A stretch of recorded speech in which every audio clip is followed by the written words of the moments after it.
ગાંધીનગરમાં મુખ્યમંત્રી નિવાસ સ્થાને ભાજપ પાર્લામેન્ટરી બોર્ડની બેઠક સતત બીજા દિવસે મોડી રાત સુધી ચાલી હતી। રાત્રે 1 વાગ્યા સુધી ચાલેલા આ મંથનમાં ઉત્તર ગુજરાત અને સૌરાષ્ટ્રના 15 જિલ્લાના ઉમેદવારો અંગે ચર્ચા કરાઈ। આ બેઠકમાં ભાજપે જીતી શકે તેવા ઉમેદવાર પર ભાર મૂક્યો। નગરપાલિકા અને તાલુકા પંચાયતના નામો આજે જાહેર થવાની શક્યતા છે। સૂત્રોના જણાવ્યા અનુસાર વિવાદ મુક્ત હોય તેવા 50% વર્તમાન સભ્યોને રિપીટ કરવામાં આવી શકે છે, જ્યારે કે નબળી પેનલના કિસ્સામાં સેન્સમાં આવેલા નવા નામો પર પસંદગી ઉતારવામાં આવશે। કેટલીક જિલ્લા પંચાયત બેઠકમાં 3 નામની પેનલ કરતા સેન્સમાં આવેલા નામો પર સહમતિ સધાઈ હતી।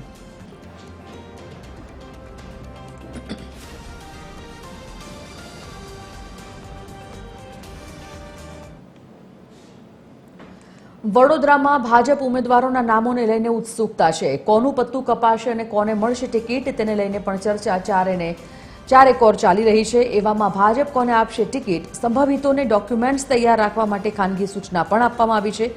ભાજપ તરફથી કન્ફર્મ ઉમેદવારોને તૈયાર રહેવા માટે સૂચના અપાઈ છે। એવામાં અંતિમ ઘડીએ ઉમેદવારોની યાદી જાહેર થવાની પણ પૂરેપૂરી સંભાવના છે। વિવાદ અને બળવાને ટાળવા લિસ્ટ જાહેર કરવામાં વિલંબ થઈ રહ્યો છે।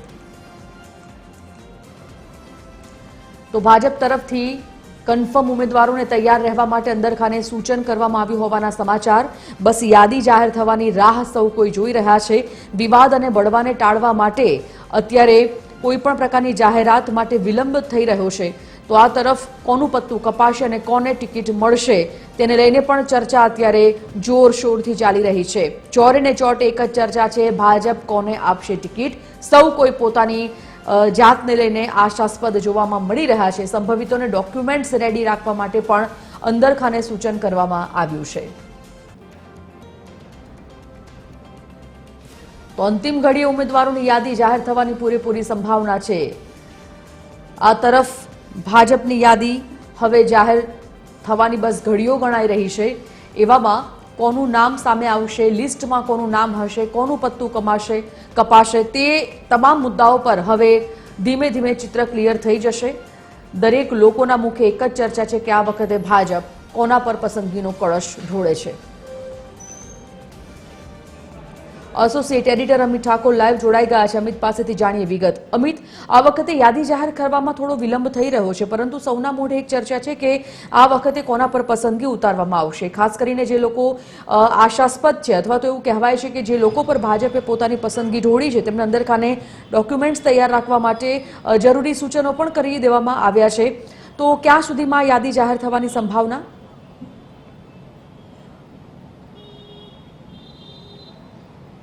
જુઓ, આમ તો છેલ્લા ઘણા દિવસથી જે ચર્ચા ચાલતી હતી તે મુજબ 11મી તારીખ ફોર્મ ભરવાની અંતિમ તારીખ છે અને તે પહેલાં જ દર વર્ષની જે પરંપરા છે, ભારતીય જનતા પાર્ટી હોય કે કોંગ્રેસ હોય, તમામ ટિકિટો જ્યારે જાહેર થાય છે ત્યારે વિવાદ અને બળવા ખૂબ થતા હોય છે અને તેને જ કારણે 11 તારીખ જ્યારે ફોર્મ ભરવાની છેલ્લી તારીખ છે ત્યારથી પહેલેથી જ એવી ચર્ચા હતી, એવું મનાતું હતું કે 9મી કે 10મી તારીખે એટલે 24 કે 48 કલાક પહેલા ટિકિટો જાહેર કરે છે। ભારતીય જનતા પાર્ટીમાં પણ આ જ પ્રકારનો સિનારીઓ આ વખતે જોવા મળી રહ્યો છે। આજે 9મી તારીખ થઈ ગઈ છે અને ચર્ચા એવી પણ છે અને સૂત્રો પાસેથી માહિતી પણ એવી મળી રહી છે કે આજે રાત્રે ભારતીય જનતા પાર્ટી તેની યાદી જાહેર કરી શકે છે।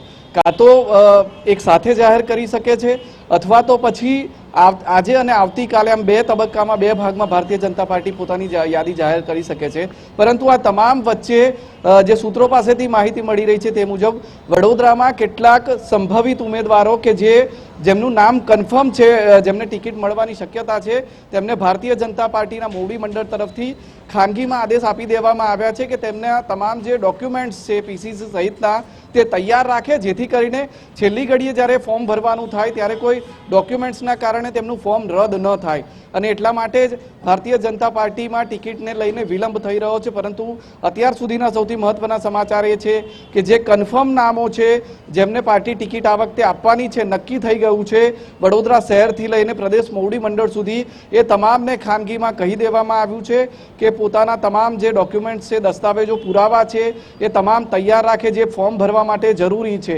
અત્યારે નામ જાહેર નથી કરવામાં આવ્યા કારણ કે વિવાદ અને બળવો થઈ શકે છે અને એટલા માટે જ એ લોકોને ખાનગીમાં સૂચના આપી દેવામાં આવી છે કે તેઓ તૈયાર રહે, છેલ્લી ઘડીએ જ્યારે નામ તૈયાર થાય ત્યારે ડોક્યુમેન્ટ્સ લઈને પહોંચી જાય અને ફોર્મ ભરી દે।